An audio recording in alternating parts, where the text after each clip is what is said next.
విధి నిర్వహణలో ఉండే పోలీసులకు రక్షణ కల్పిస్తూ ఆప్ సబ్కీ ఆవాజ్ సంస్థ విశాఖలో హెల్మెట్లను పంపిణీ చేశారు. ఈ కార్యక్రమంలో ముఖ్య అతిథిగా కమిషనర్ శంఖభత్ర బాగ్చి పాల్గొని ట్రాఫిక్ పోలీసులకు హెల్మెట్లను అందించారు.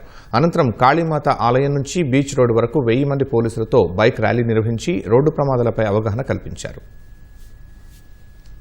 మన దేశంలో ప్రతి సంవత్సరంలో ఇంచుమించు 2.5 లక్షల మంది రోడ్ ప్రమాదంలో చనిపోతున్నారండి.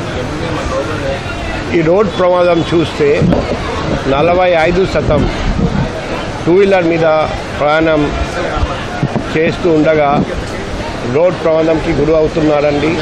దీనికి ముఖ్యమైన కారణం అతి వేగం.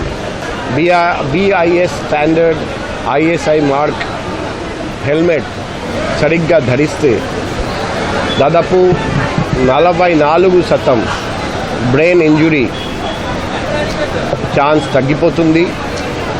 దయచేసి BIS standard ISI mark helmet సరిగ్గా ధరించండి. టూ వీలర్ మీద ప్రయాణం చేసేటప్పుడు మీరు బండి నడిపినా పిలియన్ రైడర్గా ఉన్నా మీరు అందరికీ హెల్మెట్ అవసరం. దీనికి ఫండింగ్ ఎక్కడి నుంచి వస్తుంది? దీనికి ఫండింగ్ నేను నా ఫ్రెండ్స్ కలిసి చేస్తున్నాము.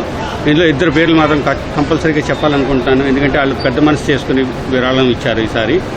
ఫణికోసూరి వైజాగోడే and Talluri Sridhar. Thank you very much for donating, for being part of this, not donating. And here again, we are not donating the helmets, we are being part of the society awareness on the roadside, blood drives, medical camps, ఇవన్నీ కూడా మేము చేస్తామని media పరంగా చెప్పుకుంటున్నాం. Thank you అండి.